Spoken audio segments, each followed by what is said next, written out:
SWAT тимот, Да. кој што работеше 2 години таму.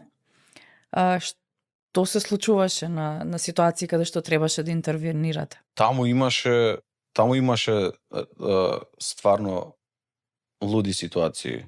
Имаше лице што испука некој во мислам дека 17 пати испука некого во некоја продавница, го најдоа дека е дома, лоциран е таму, забарикадирано и се явуваат на SWAT.